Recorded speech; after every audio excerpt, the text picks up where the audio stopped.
Good? Yep. Okay. All right. So problem number 2, A, B, and C. You have to realize that every one of those problems builds off of the next. Okay? So your first one are your forces.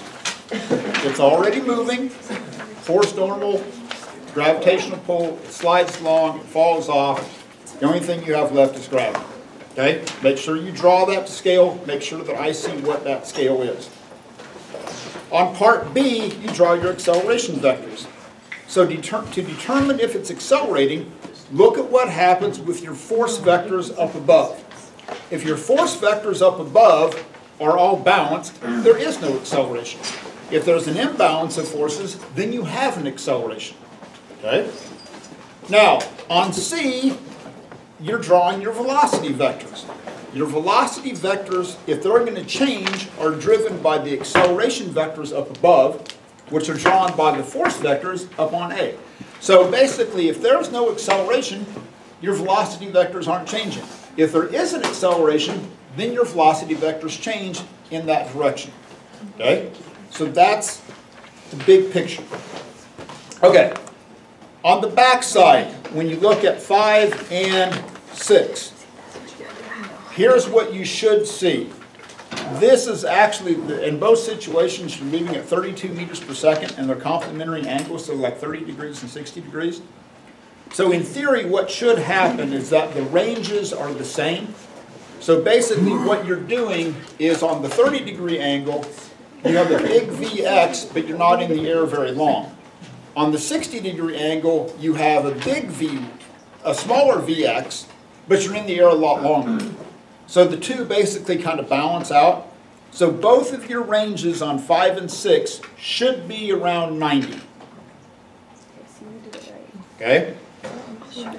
What you have to be careful of is that when you find that time to the maximum height, and you use V minus V naught over G, if you're going to use this 0 minus whatever that initial vertical velocity is, divided by G, this only gets you the time up, okay? So, and that's a cool number. You need this number. But that's just the time to reach that maximum height. And you can use that to calculate, that value if you're going to use y equals 1/2 gt squared plus v naught time and all that other stuff. Now, on number 8, okay, there's a whole bunch of things that you need to do on number 8. Okay? So, the first thing you got to do is find that range. But to find the range, you need to find 2 times. You need find the time up, and then you have to find the time down. Well, you can't find the time down until you find the maximum height. So, if all goes well, okay, because if this is wrong, everything else is going to be wrong. On number 8, your total time should be around 8 seconds. Okay?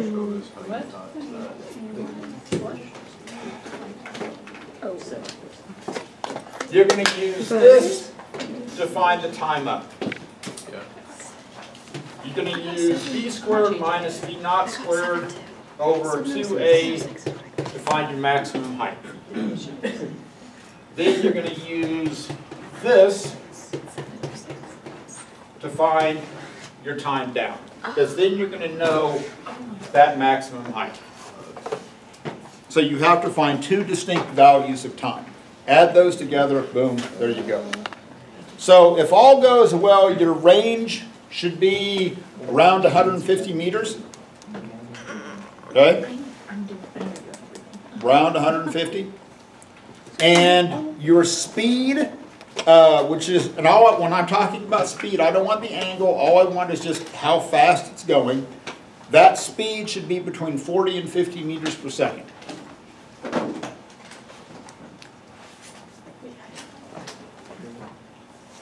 So basically, to get that speed, you're going to know the Vx when it lands, you're going to know the Vy when it lands, but that Vy is coming from that maximum height, and then you're just going to find that result.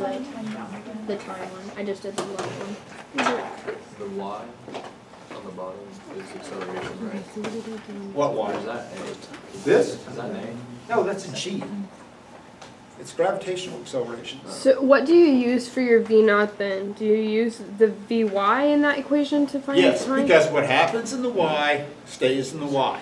But then when you multiply it by 2, I got, No, you can't multiply it by 2 because it's not returning back to the same height.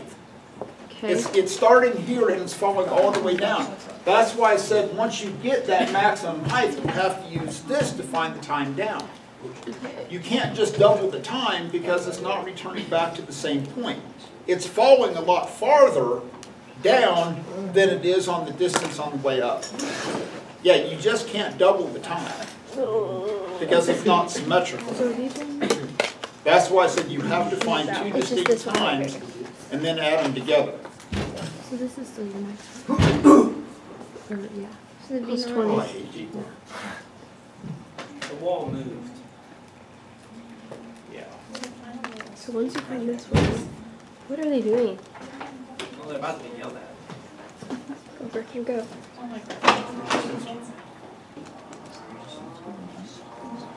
Walks out. That one, t divided by 2, p square root 2x. Yeah, but what do you use for this? Yeah. The Oh, it's the six. max Okay, height. stop that for a while. I gotta do that. Okay, so here's the drill. There's two classic problems that arise out of projectile motion. One is a bullet being shot out of a gun. We already talked about that. Okay, bullet, drop, hit at the same time, as long as you don't have to worry about the curvature of the earth. Second problem is what's known as the monkey hunter. Okay, and yes, it involves a cannon. And yes, PETA does not approve of this demo. But here's the story. So, it's very important that you get the setup. So, monkey's hanging from a tree. He looks down and he sees the hunter, and oddly enough, hunter isn't here.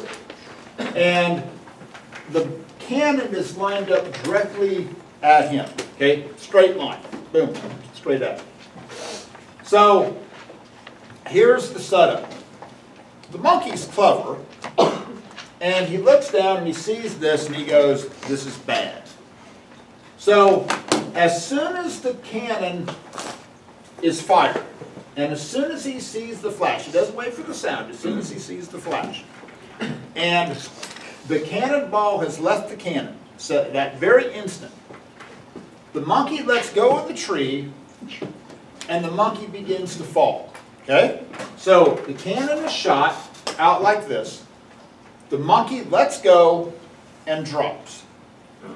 So the question is, does the cannonball still hit the monkey? I'll leave the cannonball. It's going fast enough to get to the monkey. Yeah, because if the cannonball only goes here, okay, the monkey's cool. So does the cannonball hit the monkey?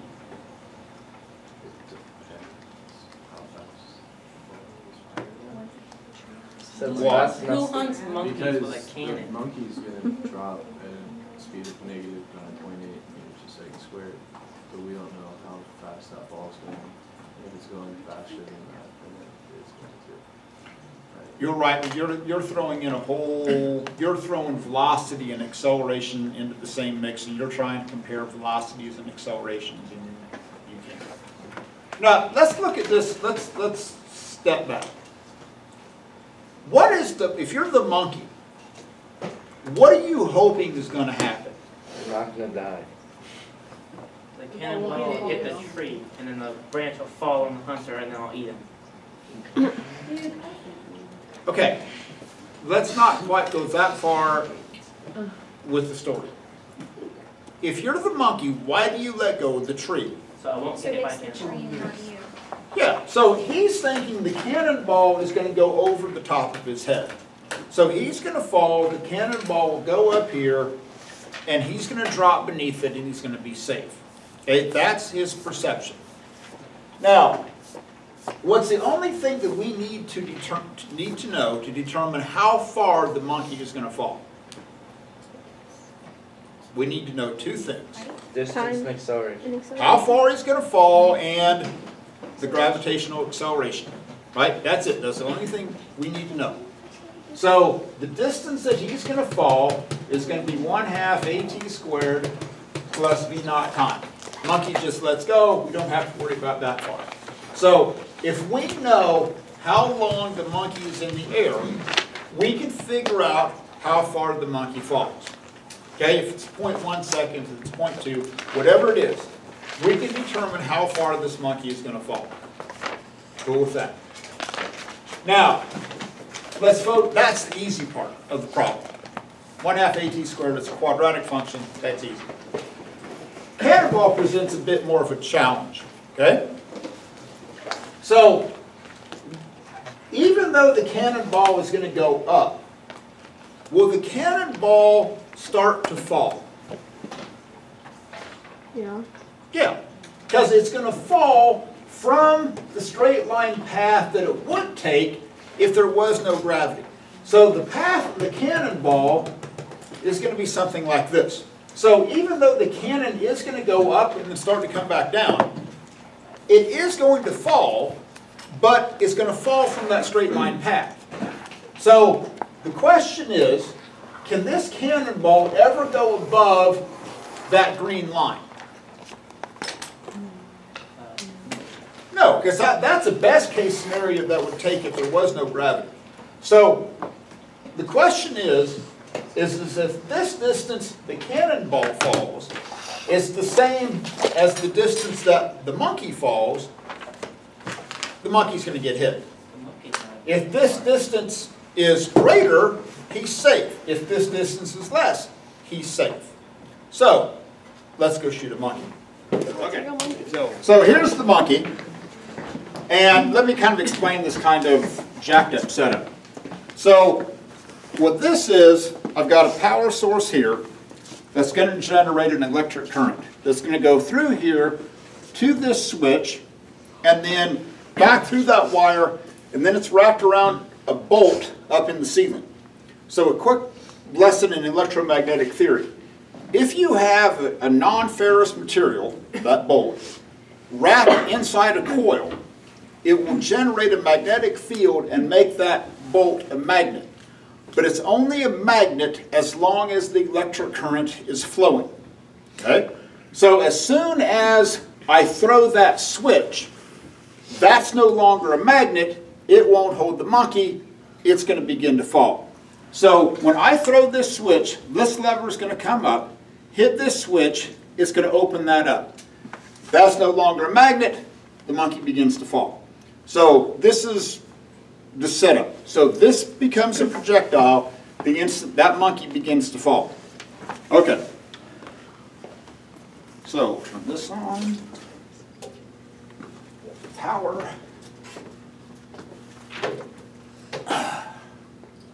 We have a monkey hanging from a tree.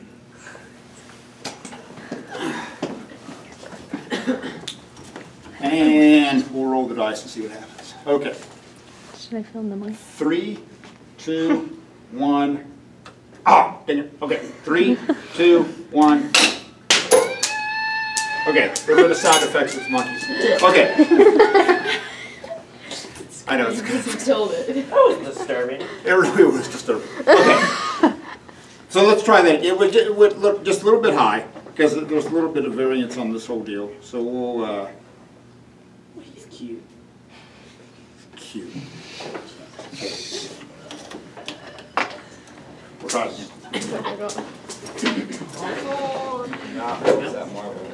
Thanks. Looks like I'm down. You okay? Okay.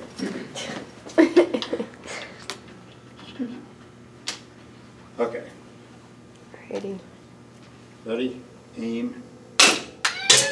Oh. Oh my God!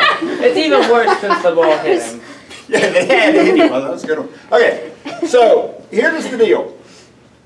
And this is how political correctness has changed the physical world. If you look at this problem now, it's the zookeeper and the monkey. So now the problem is set up where you have a monkey hanging from a tree, And the zookeeper is going to shoot like an air cannon, and he's going to shoot a banana to the monkey. And the question is does the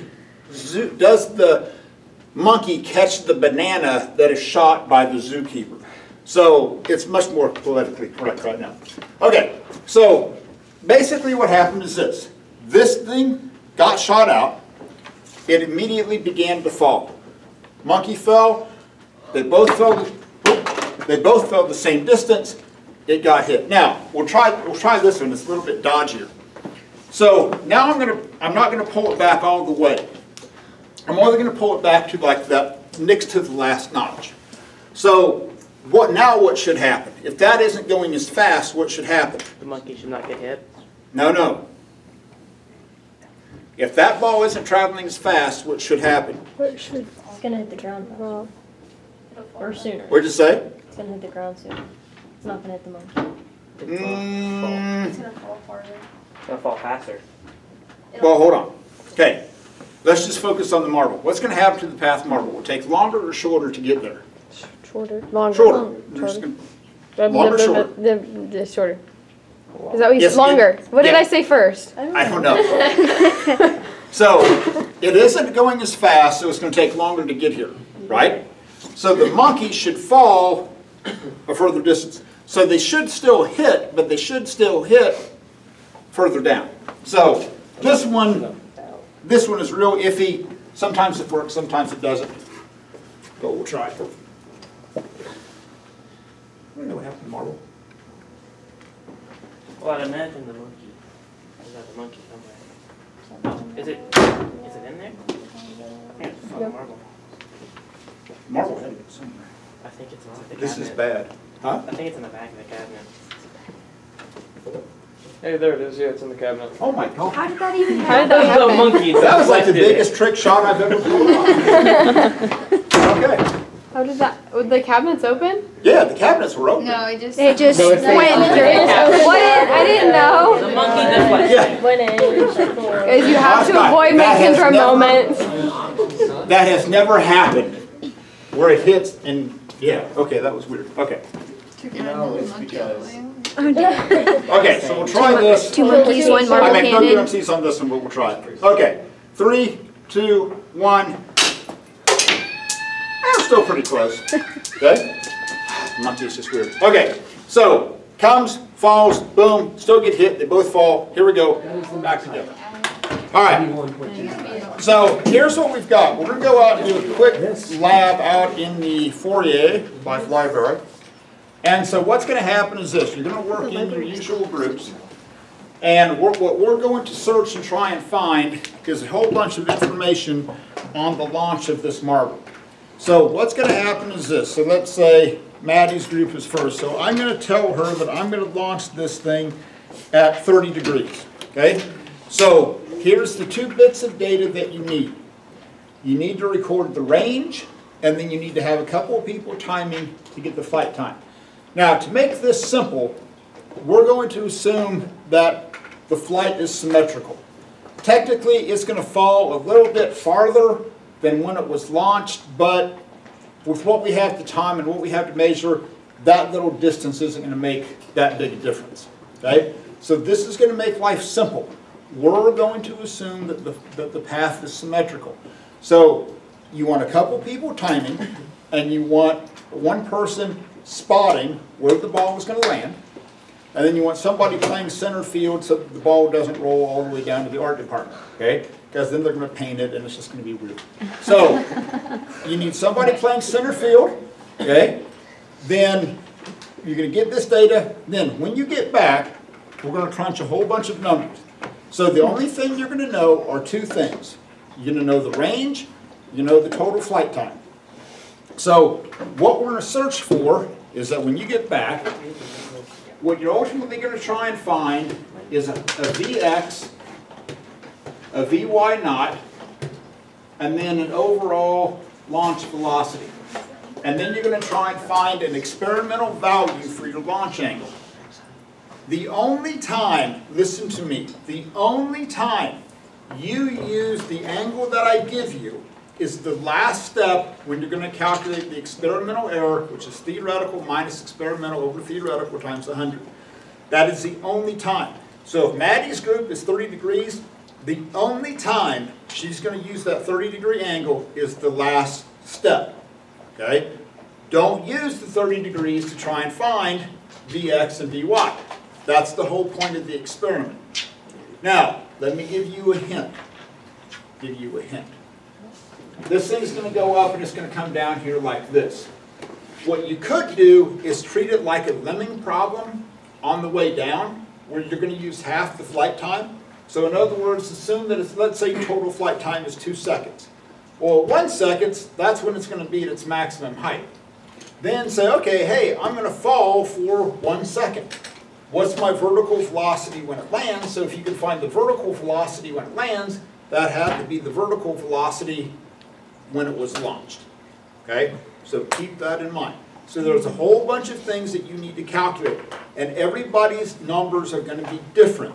So I beg of you, this is why that whole side of the sheet is blank on the left. Show me those calculations. Got it? Good? Okay, bring that. Let's go.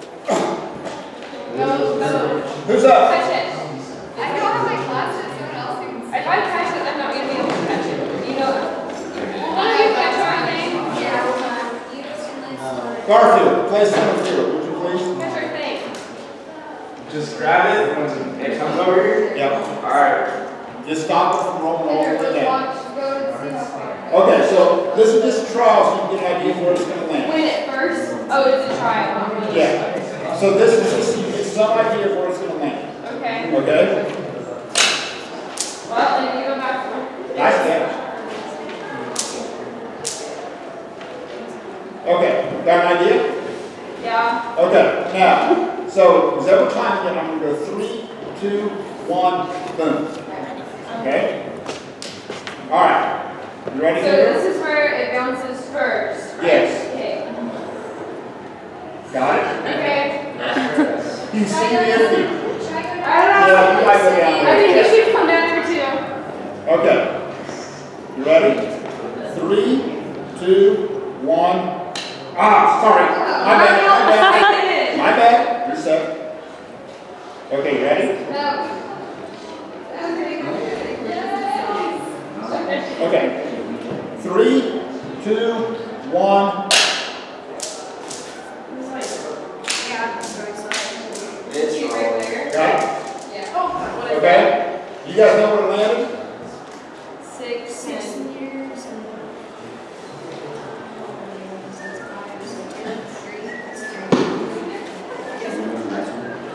Okay. Okay, next group, you guys have 40. Why don't we do this? Okay. Alright. Hey, you catch. And Okay, we'll just try this. Hey, you keep time. Okay, all of them. But it's A fine. little bit just as a trial. Yeah, no, this is just Because easy. it's right in between. yeah, I saw it right in between. They're good softball for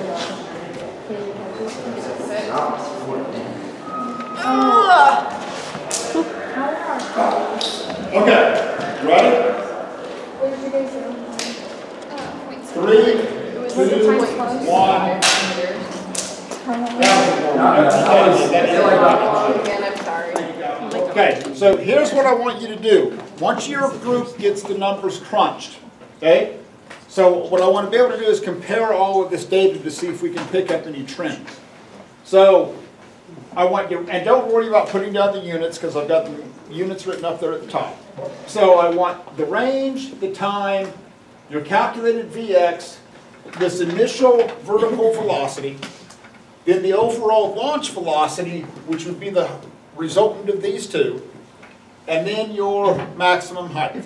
So when your group gets it done and everybody's cool with those numbers, come up, fill in the chart, we'll make some comparisons. So that's all we need. Now you can stop. Okay, so let's look at some overall trends that kind of go like they should, but then they kind of break down at the end. So let's talk range. So we got 6.03, 5.73, okay, kind of going down like this. So in theory, okay, in theory, your maximum range would come at a launch angle of 45 degrees because that kind of maximizes Vx with the balance of Vy. So if you ever do long jump or something like that or want to hit a ball a long way, theoretically your best launch angle is 45 degrees. So these two should have been the biggest. 6.03 shouldn't have been that, but it's okay. It is what it is. Okay, there's some variance in the launch. The time kind of follows the trend that we would expect. So the time should, as that angle gets bigger and bigger and bigger, our time in the air should take longer and longer and longer, which it basically does. Our Vx should get smaller and smaller and smaller, which basically it does, okay, to a certain extent. Our Vy should get bigger and bigger and bigger, which basically it does, okay, so that's cool. Now, leaving out these last two numbers, let's look at going from 8.84 to 7.85 to 7.31. So what would be and this is generally what you see, as that angle gets steeper and steeper and steeper, your overall launch velocity becomes smaller and smaller and smaller. Why? What would cause that overall launch velocity to become smaller as you go more vertical? No, no, no, no, no, no. Think of it in terms of forces. You just have a smaller force parallel or something. Opposing force. Smaller opposing force. Because Well, look at it this way. No matter how I launch it, is that going to change the force from the spring? no. No, so my applied force from the spring is a fixed value. Okay, that's not going to change. But as I go more vertical, what happens to what's working against me? Yeah, you have more and more of the gravitational pull, which is that force parallel, working against you. So as you go up, your net force should become a little bit smaller because gravity is more and more and more of a factor because you're going closer and closer to being vertical. So, and it kind of follows that trend. And then you got your max height, okay, which again kind of follows the trend. We got the same height here, it's about the same. Okay? So it pretty much matches with what you would expect to see. A couple of anomalies, but all in all it went well. Okay. So your last assignment on projectile motion is going to tie together a whole bunch of different things. So, but one of the problems you're going to have to work is that Bubba is going to launch a paintball, and literally Bubba is launching a paintball. Okay? And so it's going to go like this. Boom. Okay? And you want to clear a wall out here. Okay? So here's how you approach this. If any time you want to see if a projectile motion is going to clear a particular object, you have to figure out how high it is at that point. Okay? That's what you have to do. The only way that you can do that is if you use this x equals 1/2 at squared plus v naught time. Okay? That's the only way you can figure out how high it is at a particular point. Well, the trick is figuring out that value of time. So what you're going to know at this point is that you're going to know Vx and you're going to know Vy. So if you know the Vx, which you are, and you know the distance to the wall, okay, you can find how long it's in the air. Once you know how long it's in the air to get to that point, then you can plug that in for time, see how high it is at that point, work backwards, see if it clears the wall. So if you do this and that value is above the height of the wall, hey, you're golden. If it's not a home run, and it hits the wall and cubby's loose. Okay, so that's one option that you can do with this. Now, the other thing that you can do is, let's say, for example, you want to know how far back I can be and still clear the wall. Okay, so in other words, I want to know, okay, I'm going to launch this thing. How far back can I be and still just clear the wall? You kind of have to take a different approach, but it's the same idea. So what you've got to do is you can figure out the time up. You're going to know the vertical velocity. You can figure the time up. Boom, there you go. Easy peasy. Now, the trick is on the way down. On the way down, you don't want to calculate the time down all the way back to the ground. You want to take the time it takes to go from its maximum height to the wall. So let's say, just to make up numbers, let's say your maximum height is 20 meters. Okay? Say it's 20 meters. And you know the wall is 5 meters high. So how far does the ball have to fall? 15. 15 meters. Now, on the way down, what's your initial velocity? 0. So, to find the time down, what you can do is use that 2x over a, but don't use the entire distance down because you don't want to go all the way to the ground. You just want to go to the top of the wall. So what you put here is the difference between your maximum height and the height of the wall. Find the time up, add it to the time down, multiply that by your Vx. That's how far back you have to be to clear that object. So it'll make sense when you get to it. The whole key to solving this problem is finding the time down. You can use this equation, but only use the distance from the maximum height to the top of the wall. Don't use the entire value. Okay? Okay, I'm done. Here's your last projectile assignment. And this is a combination of both lemmings and ground to ground.